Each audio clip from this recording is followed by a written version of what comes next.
જે બાતમીના આધારે એસઓજી અને પીસીબી પોલીસની ટીમે આરોપીને ઘરે દરોડા પાડીને તપાસ હાથ ધરી હતી.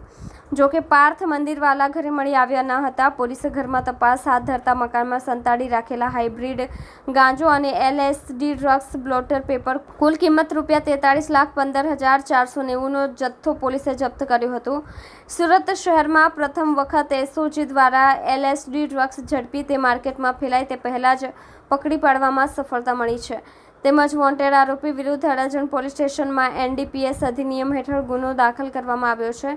સાથે જ વોન્ટેડ આરોપીને પકડી પાડવા પોલીસે પ્રયત્નો હાથ ધર્યા છે. હા, એટલે અમારી એસઓજીને એક માહિતી હતી કે ભાઈ સોશિયલ મીડિયાનો ઉપયોગ કરીને અને ડાર્ક વેબનો ઉપયોગ કરીને અમુક જે પેડલર્સ છે તેઓ હાઇબ્રિડ ગાંજો તથા એલએસડી જે મંગાવી અને શહેરમાં વેચવાની પ્રવૃત્તિ સાથે જોડાયેલા છે એવી અમને અંગત માહિતી હતી. અમે છેલ્લા 4 મહિનાથી એની વોચ ચાલતી હતી અને આ દરમિયાનમાં અમદાવાદમાં પણ એક આવો કેસ થયો અને જે બેંગકોકથી આવેલા અમુક પાર્સલો જપ્ત થયા. તો અમે એક ડ્રાઈવનું આયોજન કર્યું અને ડ્રાઈવ દરમિયાન અમને એક હકીકત મળી કે ભાઈ પાર્થ મંદિરવાલા કરીને એક વ્યક્તિ જે અડાજણમાં કૃષ્ણકુંજ સોસાયટીમાં રહે છે એની આવો જથ્થો એણે મંગાવેલો છે. તો ત્યાં જઈને રેડ કરતા અમને ત્યાંથી 21.820 ગ્રામ હાઇબ્રિડ ગાંજો મળ્યો, જેની કિંમત 65,000 સમથિંગ થાય છે અને 9 એલએસડીની સ્ટ્રીપ મળી છે કે જેની કિંમત છે એ 42 લાખ રૂપિયા થાય છે. ટોટલ 43,15,000નો મુદ્દામાલ જપ્ત કરેલો છે. જે પાર્થ મંદિરવાલા છે આરોપી એ ઘરે મળી આવેલ નથી અને અમને માહિતી મળી છે કે તે બેંગકોક ખાતે છે.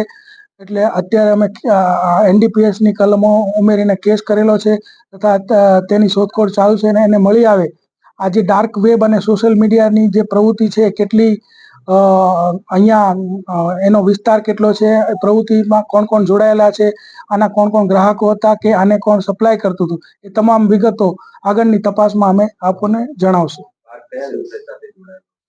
પાર્થ અમને જે માહિતી મળી એ મુજબ હીરા દલાલીનો વ્યવસાય કરતો હતો.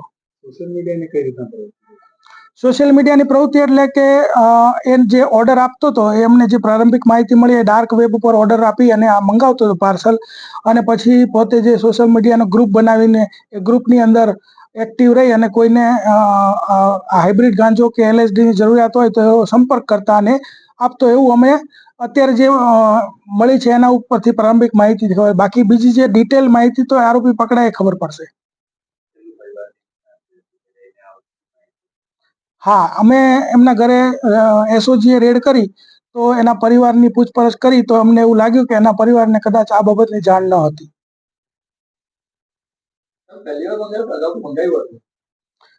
અત્યારે જે માહિતી છે એ અત્યારે જે કેસ કર્યો એના પૂરતી છે. બાકી પાર્થ પકડાશે એટલે અગાઉ કેટલી વખત મંગાવ્યું અને એ ક્યાં સપ્લાય કરતો તો તમામ વિગતો આપણને જાણવા મળશે. ડાર્ક વેબસાઇટ છે ઓનલાઈન એક પોર્ટલ છે કે જે છે ને આપણું જે અત્યારે જે વેબસાઇટ હોય છે જે ઇન્ટરનેટ એક્સપ્લોરર છે કે પછી ફાયરફોક્સ છે એના ઉપર ખુલે છે તો એક અલગ પ્રકારનું એનું જે બ્રાઉઝર છે એનાથી ખુલતી હોય છે અને એ ડાર્ક વેબ એ એક અલગ જ પ્રકારની ઓનલાઈન દુનિયા છે.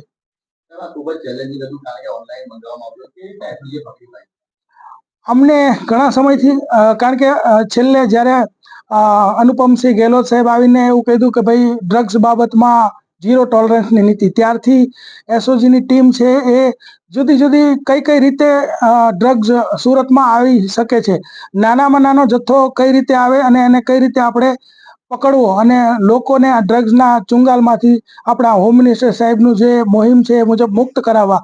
તો એના અનુસંધાને અમે સતત નો ડ્રગ્સની કામગીરીમાં જ વ્યસ્ત છીએ. તો અમને આ એક માહિતી મળી અને એની ઝીણામાં ઝીણી વિગતો જાણી અને અમે એમાં કેસ કર્યો અને અમને સફળતા મળી.